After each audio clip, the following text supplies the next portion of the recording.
Savoir et comprendre les plus récentes nouvelles qui nous touchent. Tout savoir en 24 minutes. Bienvenue à Tout savoir en 24 minutes. Bonjour Mario. Bonjour. Hier, ta prédiction qui s'apparentait à la lutte, Mario, s'est réalisée aujourd'hui. Tel The Undertaker, pour te citer, le projet autoroutier du troisième lien est ressuscité. Oui, monsieur. Tel le Phénix, Mario, revenu de ses cendres, annoncé aujourd'hui par François Legault, Geneviève Guilbeault. Il y avait également M. Drainville qui était présent pour représenter Chaudière-Appalaches. Soulagé. Il a pas pleuré aujourd'hui. Non, mais il s'est dit soulagé. C'est le mot qu'il a employé pour rendre ça un peu personnel et émotif. Il s'est dit soulagé de voir que le gouvernement... Je pense que dans son comté, c'est vrai. Je pense qu'il le disait au nom des gens de son comté parce qu'il a dû se faire brasser, il a dû se faire chauffer les oreilles passablement dans son comté quand le projet était abandonné. Ça se pourrait beaucoup, mais quand même, aujourd'hui, c'est les critiques qui fusent de toutes parts, qui soulèvent les contradictions là, qui viennent frapper, bien évidemment, là, les mesures qui sont mises de l'avant aujourd'hui là, par le gouvernement Legault. Lui qui a annoncé, là, commençons tout de suite par mettre la table sur ce qui a été dit aujourd'hui, alors qu'il explique là, que ce serait un go à la première phase du tramway de Québec, donc ce qu'il appelle la colonne vertébrale, si on veut, du projet pour les services rapides de bus qui viendraient desservir toutes les banlieues. Oh, minute, ça, on n'est pas sûr encore. On dit vouloir consulter les maires et les mairesses des régions. Ouais. Mais à leur défense, c'est que ça demande moins d'infrastructures aussi. Tu sais, t'as moins de construction, puis de plans et devis, puis des voies réservées, puis tout ça, c'est moins compliqué à construire qu'un tramway. Oui, on s'entend. Quoique, Mario, ça a pris combien de temps pour finir un service rapide de bus de C'est P9? vrai, t'as raison de le souligner. Voilà, mais il y a quand eu même... beaucoup d'aménagements à faire, quand même, Ouais, celui-là. peut-être plus dans la région de Montréal qu'à Québec, bien évidemment. Et donc, veut aussi construire un pont. Là, c'est fini le plus grand tunnel du monde. Ça, c'est terminé. Hein? C'est plus un projet qui est sur la table. On a désormais un projet de pont qui serait installé comme ça. On veut être capable de faire passer camions, voitures, mais j'ai dit camion en premier. C'est surtout ça là, qui tient. C'est le nouvel argumentaire, c'est la sécurité économique. Oui, sécurité stratégique. Vraiment les termes qui sont revenus puis qui habituellement... je sais pas, Mario, c'est des termes qu'on utilise de sécurité puis stratégie. Ça revient des affaires militaires, d'habitude. Ouais, mais là, il y a 10 500, le chiffre a été répété, je pense, 100 fois dans la conférence de presse, 10 500 camions par jour qui passent sur le pont Pierre-Laporte. Et si quelque chose devait arriver sur le pont Pierre-Laporte, il n'y a pas d'alternative, il n'y a pas d'autre pont. Et là, on a donné l'exemple de ponts où on a attendu à la dernière minute, le pont de l'île aux Tourtes, le pont le pont Champlain. Alors là, on dit on veut pas attendre des problèmes du genre, on veut prendre les devants et fournir à Québec cette alternative. Voilà, mais le problème, c'est que créer un pont autoroutier comme ça vient avec toutes sortes de problèmes, entre autres que des contraintes géographiques, qu'il va falloir mettre des bases solides qui vont passer dans des milieux humides, des habitats naturels protégés qui passeraient par là également. Puis aussi, c'est que ça viendrait, on dit, là, c'est complètement incompatible avec le projet de transformer l'autoroute Dufresne-Morancy en boulevard urbain. Au mois d'avril dernier, on avait le ministre Julien qui annonçait ça en grande pompe en disant c'est sûr, c'est sine qua non, ça va arriver. Je le cite, là, pour moi, ça, c'est acquis. On va pas arrêter de travailler là-dessus. Mais ça, on dit que c'est complètement incompatible avec un pont. Fait que là, on se retrouve dans une petite trappe là-dessus. Mais il veut dire la contradiction quand même la plus spectaculaire, c'est la ministre des Transports elle-même. L'annonce d'aujourd'hui versus l'annonce de avril 2023 où là, elle enterre carrément le projet. Elle dit il n'y a pas l'achalandage. Elle était sortie avec, on s'en souvient, avec ses cartables, puis elle avait dit on laisse tomber là, carrément le projet de troisième lien. Et là, tout à coup, nouvel argument économique. On a plus ou moins expliqué, mais en fait, François Legault a dit là, que plus ou moins il s'était trompé. On peut changer d'idée sur une chose comme celle-là. Mais parce que là, c'est deux changements d'idée. C'était le projet phare du gouvernement. Ils l'ont abandonné. Et là, ils le ressuscitent. Je pense qu'on est obligé de constater qu'au-delà de l'argument trafic ou économie, que politiquement, ils se sont rendus compte que l'abandon du projet était un suicide politique. Là, pour tous les comtés de Chaudière-Appalaches, pour une partie des comtés de Québec, c'était un suicide politique. Donc, en gros, aujourd'hui, les gens qui voyaient une contradiction entre le tramway et le troisième lien, le gouvernement réalise les deux. Oui, réalise les deux. Entend réaliser les deux. Entend réaliser les deux. Mais là, Mario, faisons là-dessus, parce que j'ai entendu, moi, toutes sortes de gens qui disaient aujourd'hui, ça, c'est un suicide politique de la CAQ. Là, de revenir, de danser comme ça d'un bar, oui, non, ça devient difficile, parce que, je veux dire, ils ont enterré aussi le tramway. Là, ils le font. Ils ont non seulement enterré le troisième... Le tramway, ils l'ont jamais enterré. Le tramway, ils ont toujours dit qu'ils souhaitaient. Ils ont enterré, ils ont dit quand la Ville de Québec a dit il n'y a aucun promoteur qui veut le faire, la Ville a dit je vais être le promoteur moi-même. Là, le gouvernement a comme tiré sa plug en disant non, on veut pas que la Ville soit promoteur si on n'y croit pas. Ouais. Mais ils ont jamais dit, comme pour le troisième lien, ils ont dit il n'y a pas l'achalandage. Ils ont jamais dit qu'ils enterraient le tramway, là, qu'on voulait pas de tramway à Québec. Et là, d'ailleurs, aujourd'hui, ils se disent... François Legault a insisté sur le fait que les 6 mois qu'on a investis pour donner le mandat à la Caisse de dépôt de retravailler le projet ont été des mois bien utilisés. Mais lui recommande de pas faire de troisième lien routier. Non, je te parle pour le tramway, là. Ah. Pour le tramway, qu'on arrive avec un meilleur projet, qu'on arrive avec une meilleure mouture du projet. Donc, mais à suivre, regarde, est-ce qu'il y a un enjeu de crédibilité pour le gouvernement? C'est évident, c'est un enjeu de crédibilité immense. Et là, la cerise sur le Sunday, c'est Pierre Poilievre, qui lui est sorti avec une position que moi je considère, bon, certains diront claire et ferme. Moi je dis quand même claire, ferme et radicale. Mais lui, c'est pas un sou. Zéro. Pas un sou pour le tramway. Même si le gouvernement libéral faisait un engagement sur une couple d'années, il ne le respectera pas s'il est élu. Il ne versera pas un sou pour le tramway. Mais de l'argent serait disponible pour le troisième lien. Alors ça, c'est la position. Pierre Poilievre lui voit une contradiction. Dit que le tramway, c'est le projet des gens qui sont anti-automobiles, veut s'attaquer au mouvement anti-automobile. C'est là que je suis plus ou moins d'accord avec lui, parce que moi, mettons, je suis vraiment pas anti-automobile. Je suis un défenseur des automobilistes et de leurs droits. Mais je considère pas que le fait qu'il y ait du transport en commun, c'est contre les automobilistes. À moins que tu rendes l'automobile impossible. Mais je veux dire, si une partie des gens prennent le transport en commun, ça décongestionne, eux sont heureux de ça. C'est le libre choix, là. Et ceux qui viennent en auto vont être moins congestionnés. Il y a quand même une incohérence, Mario, qui peut être soulevée de faire les deux aussi. Parce que quand tu crées un grand réseau structurant de transport en commun quelque part, comme à Québec, tu veux que les gens l'utilisent.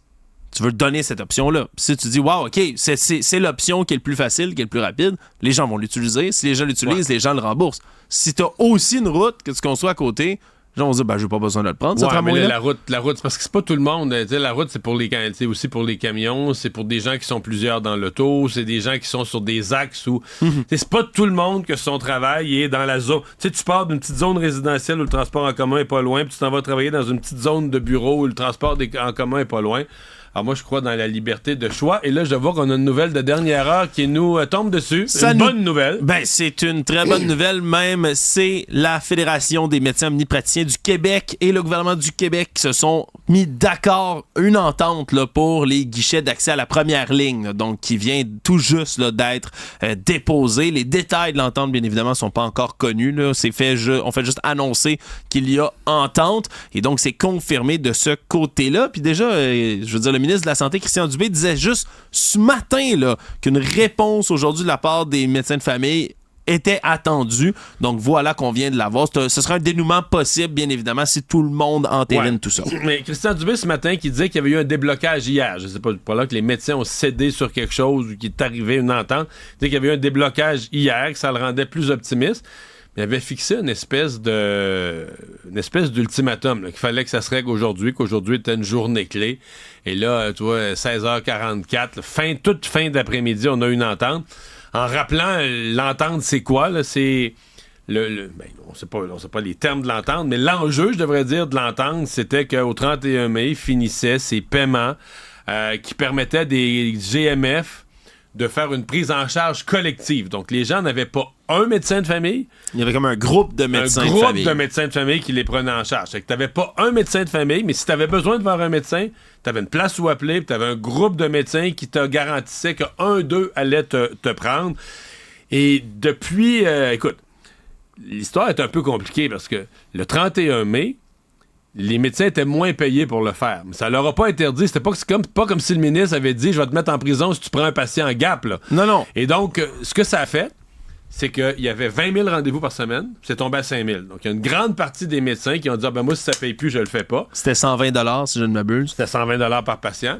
Et il y a certains médecins qui ont dit « là, regarde, moi, je le fais pareil. » Donc, on est passé de 20 000 rendez-vous à 5 000. Et hier, on avait dans les nouvelles le fait que carrément des gens qui n'ayant plus accès au GAP pour des suivis là, de CNESST, toutes sortes de petites patentes bien simples, mais devaient se rendre à l'urgence et attendre des 10, 12, 14, 17 heures Donc, c'est ça là, qui est peut-être fini avec l'annonce que tu viens de nous faire.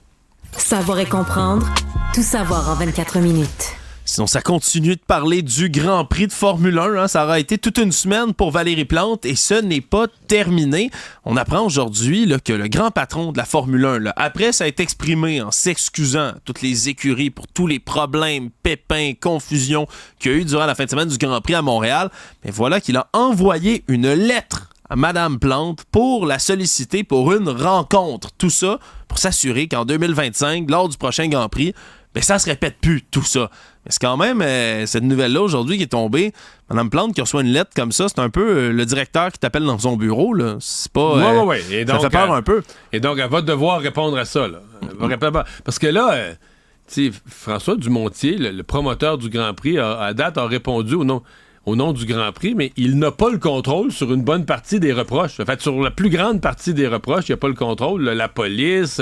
la construction des paddocks. Les paddocks, l'île Notre-Dame, il y a beaucoup de choses. C'est la responsabilité de la ville. Oui, absolument. Puis je rappelle quelques-uns de ces cafouillages-là, justement. L'orage qu'il y a eu vendredi, c'était épouvantable. Il y a de l'eau qui est rentrée partout. Les paddocks, on dit « Oh, il y avait des fuites d'eau, c'est connu depuis des années, on l'a réparé. » Ça a transformé. Et il y en a eu dans les stands des équipes de diffusion média, donc de l'eau qui tombait sur les équipements électroniques des diffuseurs. Qui a endommagé toutes sortes d'équipements électroniques. On parle du salon VIP, puis c'est drôle, là, le stationnement VIP, je l'avais pas vu, là, en fait, là, les images sur le web, j'en ai vu quelques-unes aujourd'hui.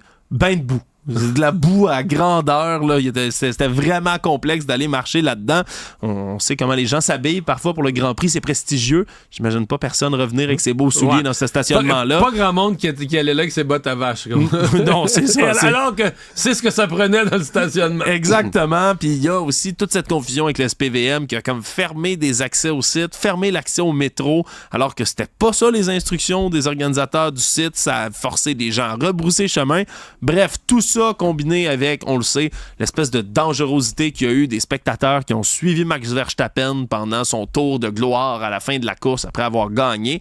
C'est ça qui fait en sorte que Mme Plante doit aller rendre des comptes. Mais Mme Plante avait quand même une bonne nouvelle ce matin. Une bonne nouvelle de son point de vue. C'est une bonne nouvelle, là, on se comprend trop tard pour le Grand Prix, pas mal, mais les fameux chapiteaux des terrasses de la rue Peel vont pouvoir revenir, Mario. Et pour ça, qu'est-ce qu'on a sacrifié pour éloigner du précieux 58 cm qui avait trop proche des bâtiments, les chapiteaux? Des places de stationnement. On va empiéter ces places de stationnement, on va les enlever, puis on va mettre les chapiteaux un peu plus loin. En fait, c'est les places de stationnement qui étaient de l'autre côté de la rue. Là. Donc, on va tout décaler, on va éloigner de 58 cm la terrasse, qui va empiéter un peu plus sur la rue. Mais comme il n'y aura plus personne de stationner en face, les autos vont pouvoir circuler. Oui. L'enquête interne, par contre, elle, lancée par la ville, se poursuit. On essaie de comprendre qu'est-ce qui a poussé les inspecteurs à agir comme ça là, dans les événements qui ont mené et la soirée, là, bien évidemment, du vendredi du Grand Prix. Donc ça, c'est un dossier à suivre. Tout savoir en 24 minutes.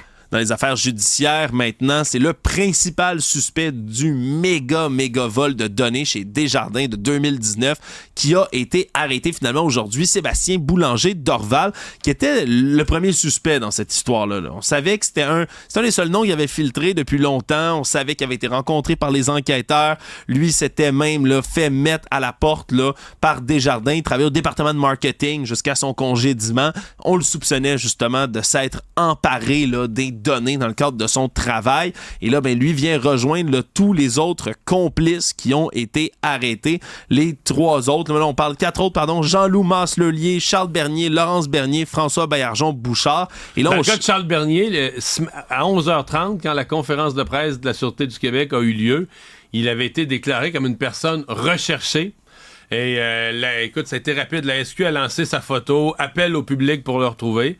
Et en début d'après-midi, il était arrêté, mais il en reste trois autres là, qui sont présentement recherchés. Oui, Mathieu Jonca, Juan Pablo Serrano et Maxime Paquette là, qui sont en cavale à l'étranger. On dit qu'on a envoyé justement là, toutes sortes de papiers pour des mandats d'arrestation un peu partout à l'international, mais eux seraient en cavale. C'est pas juste on attend qu'ils reviennent au pays. On parle véritablement d'une cavale. Donc, c'est pas terminé pour tout ça. Puis on a répété du côté de la Sûreté du Québec aussi que les données là, des 9,7 millions à peu près de clients qui ont été volés sont encore dans la nature.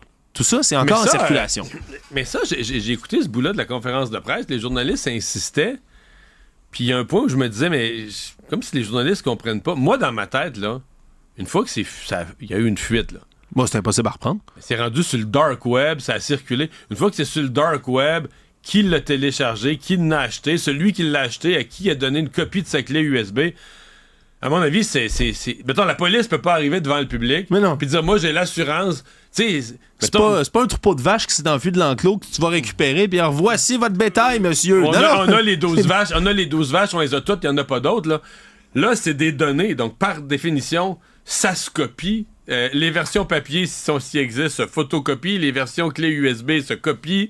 Les versions sur le dark web peuvent circuler encore. Donc, c'est triste à dire, mais nos informations comme Québécois sont telles que coulées par Desjardins, sont en circulation pour toujours, là, de façon... Ouais. Il n'y a pas moyen de retourner chercher ça. Il ne faut pas s'illusionner. Puis pour, malheureusement, les clients de Desjardins, ça veut dire que pour les prochaines années, vous devez être sur vos gardes, là, parce qu'avec ces informations-là, ça se pourrait qu'il y ait des gens qui tentent de vous rejoindre. Plus le temps passe, moins ça a de la valeur, parce qu'il y a plus de gens qui déménagent, l'adresse est plus bonne. Il y a une perte de valeur à toutes ces informations-là. Mais quand même, je veux dire, le mal est fait de ce point de vue-là. Fait que là, ça fait quand même pas mal de gens aujourd'hui, 8, hier 4 par la police de Laval. Hier, juste pour faire la différence, aujourd'hui, on est dans les gens qui ont fait le vol de données, qui se sont partagés les premières listes. Hier, à Laval, on a vraiment arrêté des gens qui ont juste utilisé une partie, là, qui ont utilisé les données ou une partie de la base de données pour voler. Oui, après ça, ils utilisaient ça là, pour commettre d'autres fraudes. Pour voler, pour frauder, voler des gens, vider des comptes de banque. Alors qu'aujourd'hui, la Sûreté du Québec arrête vraiment les gens qui ont été dans le stratagème. D'abord, le premier, de prendre les données chez Desjardins, puis ensuite, le début du commencement de leur circulation. Ouais, j'ai hâte de voir sincèrement le procès autour de ça parce que c'est peut-être un bon exemple de comment on peut tirer des leçons aussi là, dans nos établissements au Québec, là, dans toutes sortes d'entreprises qui touchent à des données sensibles pour être capable, bien évidemment, là, que ça se reproduise plus jamais. Moi, j'ai hâte de voir les peines. J'ai hâte de voir les peines. J'ai hâte de voir la sévérité des peines. Est-ce que ces gens-là vont vraiment payer? Puis, ben là, c'est parce que c'est bizarre parce que d'abord, le gars qui a commis le geste le plus grave, Boulanger d'Orval, celui qui a volé. Selon nos collègues de JE, peut-être qu'ils n'ont pas tous su, là, peut-être qu'on va en savoir plus, je reste prudent, mais selon nos collègues de JE, il y a 5 ans, le type avait fait ça, genre pour des cartes cadeaux. Là. Ouais. Tu vois, des gens ont fait des millions à partir de son crime, mais selon les sources, lui aurait pas vraiment... Tu sais, t'as le droit de me répondre, c'est un niaiseux, là, mais lui aurait pas vraiment fait tant d'argent que ça. Ça rend l'affaire aussi... En même temps, il a posé le geste le plus grave, parce que si lui pousse pas sur le premier domino, voler les données chez Desjardins, tout le reste, c'est impossible. Enfin, à suivre. Tout savoir en 24 minutes. Toujours dans les affaires judiciaires, l'ex-chef du Parti québécois, André Boisclair, est maintenant poursuivi au civil. Hein, je rappelle, il avait été condamné là, pour 2 agressions sexuelles là, qui s'étaient déroulées il y a de cela quelques années. Lui qui a été le chef du Parti québécois de 2005 à 2007.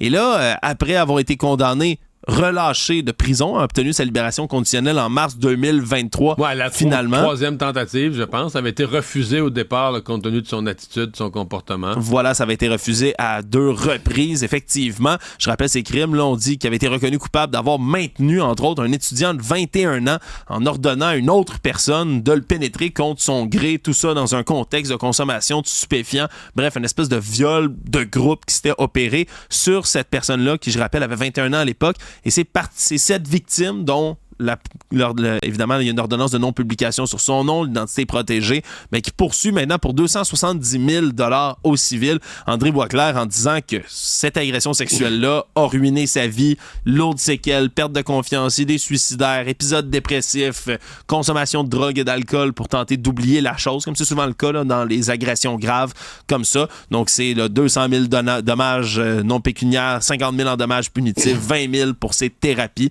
Donc, ce sera un autre dossier à suivre. Ces déboires, là, André Boisclair, sont pas terminés. Ouais, à suivre. Actualité. Je m'en voudrais qu'on ne parle pas, Mario, de cet accident vraiment à fendre le cœur qui s'est déroulé là, en fin d'avant-midi aujourd'hui dans le stationnement du CHUM à Montréal, dans le centre-ville. Un stationnement souterrain absolument énorme là, sous ce bâtiment-là. Et c'est un couple là, qui ont au-dessus de 80 ans, là, 2 octogénaires, qui partaient d'un rendez-vous médical. Un homme de 83 ans, sa femme de 80 ans. Et là, sont en train de rentrer dans le véhicule. L'homme de 83 ans s'assoit, entre dans le véhicule pour reculer du stationnement. mais se rend pas compte que sa femme est tombée. Donc, la voit pas dans les rétroviseurs, de ce qu'on comprend, recule et malheureusement roule. Je comprends sur qu'il recule parce que souvent dans ces petits stationnements-là, tu peux pas embarquer ou tu peux pas passer, t'es à côté sur le mur ou sur un poteau. Ouais, puis surtout si madame est assez âgée, c'est plus facile de sortir pour pouvoir avoir de l'espace pour embarquer dans le véhicule. Voilà. Elle est tombée derrière le véhicule. Tombée derrière le véhicule, donc ne la voit plus dans ses rétroviseurs, recule et roule sur sa femme. L'homme est paniqué, se rend compte qu'il a roulé sur quelque chose, décide de réavancer comme pour se remettre dans la place de stationnement puis voir, roule une deuxième fois sur son épouse. Là, on se comprend que, heureusement, de gros guillemets, dans cette situation-là, ils étaient déjà dans un centre hospitalier, donc la femme a pu être prise en charge presque immédiatement. Mais on disait qu'en fin d'après-midi, aujourd'hui, elle se trouvait toujours entre la vie et la mort là, après les blessures qui ont été infligées. Donc, vraiment une histoire absolument là, horrifiante qui s'est déroulée aujourd'hui au CHUM. Savoir et comprendre, tout savoir en 24 minutes. Toujours dans les affaires judiciaires, mais peut-être celle-là dans les plus rigolos, Mario, des dernières années. Ça concerne Mégane Lalonde, super avocate. Ouais, une vraie de vraie avocate. Pour de vrai, on vous jure, juré, craché, promis. On va peut-être pouvoir revoir d'ailleurs dans quelques instants les images de tout ça, parce que c'est ce qui avait fait faire le saut à plusieurs personnes. Je disais en riant, Mégane Lalonde, la vraie de vraie. On la voit ici, à l'écran pour ceux qui nous suivent en visuel. À gauche, la véritable Madame Lalonde, même si ça ne semble pas être son vrai nom. Et à droite, les photos ultra modifiées qu'elle continue de publier sur le web en disant qu'elle est bel et bien une avocate.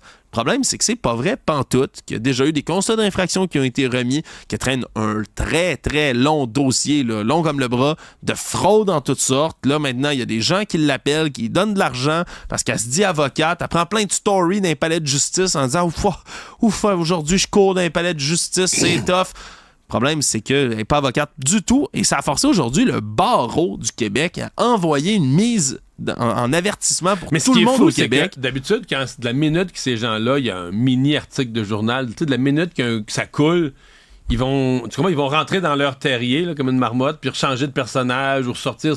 Ouais, partir de nouvel business. Mais elle était dans le Journal de Montréal et elle continue. Ah, mais elle continue, Mario. Il n'y a rien qui arrête de son côté. Elle est inarrêtable, très sincèrement. Puis là, on menace, là, justement, du côté du barreau, de devoir aller demander à un juge de prononcer une injonction pénale parce que c'est exercice illégal d'une profession. Et donc, de pouvoir aller la réarrêter encore si elle continue de faire ça. Mais non, elle est sur les réseaux sociaux. Mais elle attrape quand même des gens, là. Il faut croire qu'elle attrape des gens, sinon je comprends pas pourquoi elle poursuivrait là, son travail comme ça. Puis tu sais, on se comprend, des dossiers de fraude sur à peu près tout. On apprenait là, dans le dernier mois du côté de notre collègue Francis Pilon du Journal de Montréal qui suit ça là, religieusement, cette histoire-là. Il y a des huissiers qui traquent Mégane Lalonde partout au Québec. On dit qu'elle a saccagé un logement avec son ex-conjoint. Il y avait de la pisse de chat partout. Ça puait l'ammoniaque. Il y a du monde qui réclame des milliers de dollars en dommages. Pas tous sur le même nom, là. Non, puis c'est ça le truc. C'est quand elle se fait contacter, elle dit « Ah, c'est pas moi, Mégane Lalonde, fait que ça me concerne pas tout ça. » Mais on sait que c'est elle. C'est sûr que c'est un peu étonnant. Je veux dire, les huissiers la suivent. C'est ça qui est étonnant de fonctionner avec juste un nom. Oui, parce que là, on te remet sur le nez tout ce que t'as fait, pis tout ça. Mais c'est pas moi, ça. Je vous le jure, c'est Mégane. Quand tu roules avec 3-4 noms dans la société, c'est bien plus facile. Ah, c'est vrai, ça. C'est une bonne stratégie, ça, Mario, à penser pour les fraudeurs. Actualité. En terminant, Mario, dans les affaires internationales, c'est le G7 en ce moment, hein, le sommet des grands pays du monde qui bat son plein. Et on a reçu aujourd'hui Volodymyr Zelensky en Italie, où ça se déroule. D'ailleurs, Bari, dans le sud de l'Italie, très belle station balnéaire. Dans les Pouilles. Oui. T'as-tu vu les images? Oui. T'as dit très belle station balnéaire. Je voulais pas que... C'est en bas, hein. C'est magnifique. Oui. Je suis jaloux de Justin Trudeau, là. Ah, c'est à couper le souffle. C'est beau, pas un peu, là. Cette fois-ci, on n'ira pas enquêter sur le prix des chambres dans cette place-là. Non, puis son point de presse avec Emmanuel Macron dans un jardin des Oliviers, la salle à manger sur le bord de l'eau, la place, c'est... Ah, ça donne le goût d'être en vacances, effectivement, mais on avait des grosses annonces à faire quand même dans ce décor enchanteur. Oui, du travail. Là. Ben oui, comme je disais, le président ukrainien là, qui était sur place parce que on l'avait annoncé hier soir, mais ça a été officialisé aujourd'hui, un prêt de 50 milliards de dollars qui est fait à l'Ukraine en ce moment, mais que ça, 50 milliards qui est puisé à même les milliards et les milliards d'euros et de dollars qui ont été gelés d'actifs russes un peu partout dans le monde. On se souviendra, au début de la guerre, il y a eu des sanctions économiques qui ont été prononcées. On a gelé des actifs comme ça. D'oligarques russes. Exact. Et c'est vraiment une douce vengeance, on peut dire ça comme ça. Vont chercher donc de l'argent russe pour le réinjecter en Ukraine pour faire face à la Russie. Malheureusement, là, d'un autre côté, Volodymyr Zelensky martèle toujours la même chose. C'est bien beau de l'argent, j'ai besoin d'armes, j'ai besoin de munitions, j'ai besoin d'armes, de munitions, d'avions. Donnez-nous tout ce que vous avez pour qu'on continue le combat. Donc, c'est pas terminé tout ça, mais quand même, là, c'est une douce ironie que l'argent russe serve à leur propre ennemi. Résumer l'actualité en 24 minutes, c'est mission accomplie.